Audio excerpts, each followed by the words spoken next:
Alright guys, welcome to video 2 of Law of Sines. This is the ambiguous case.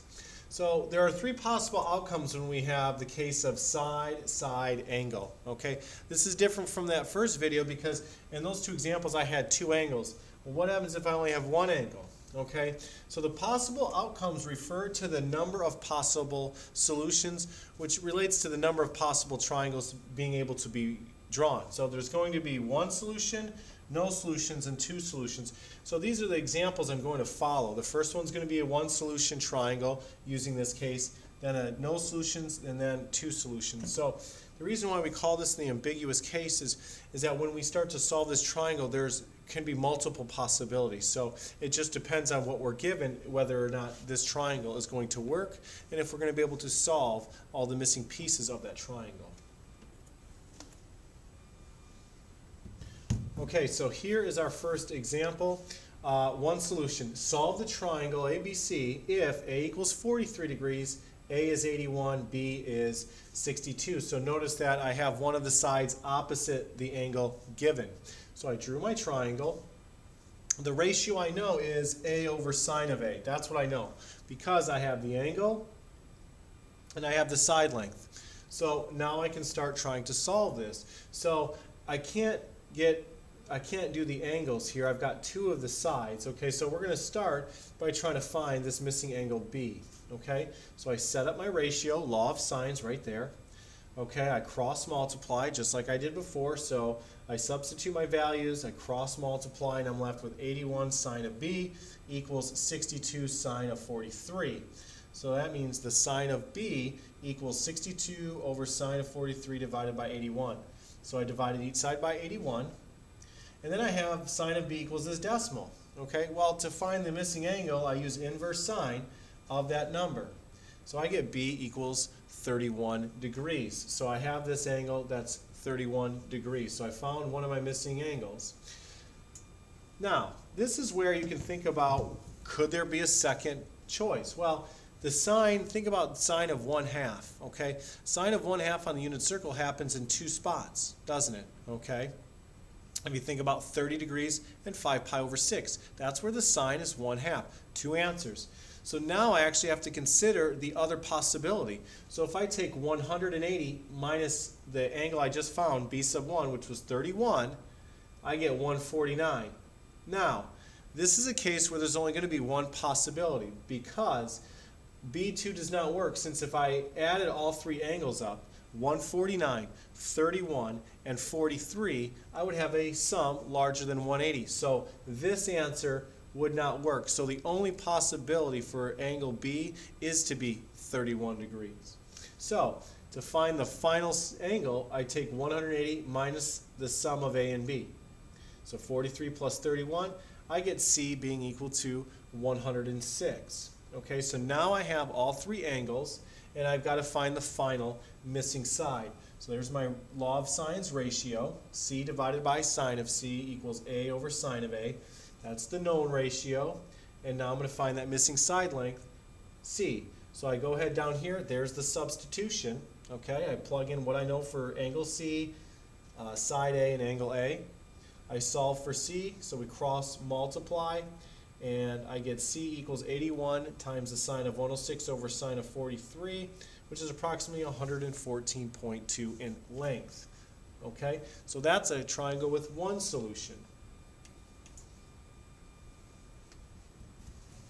In this second example, we're going to look at solving the triangle ABC if A equals 75, A equals 51, B equals 71. Now, the key for this ambiguous case is, do you have only one angle and then one of the sides across from one of those angles? I do. So I have one angle, so it's side, side, angle. Here's my ratio. A over sine A is the known ratio because I have these two pieces and I know side B. So I'm going to go ahead and find angle B. So I go ahead and substitute my known values in. Again, I cross multiply. Okay, so I get 51 times sine of B equals 71 times sine of 75. Divide each side by 51, so I get sine of B equals 71 times the sine of 75 over 51. So that means sine of B equals 1.345. That's what this is a decimal. So I rewrite it up. Just rewrote it up here. Angle B then would be equal to the inverse sine of 1.345. And there is our problem. The max value sine of x can have, is 1. This value is not in the domain of sine of x. It doesn't work. So there's no solution. What this means is the side length is not long enough to connect the triangle, right? So you can't just think of just picking 3 numbers and saying, okay, here's a triangle. It's got to meet some certain characteristics, but because this value is out of our domain of inverse sine, this triangle does not exist. There is no solution to this triangle. It's a triangle that can't be drawn. In our last example is the triangle with 2 solutions. Okay, so again, solve the triangle ABC. If A equals 40, the angle side A length is 54, B is 62 in length. Okay, so I've got my known ratio of sine A and A. So there's the law of sines written.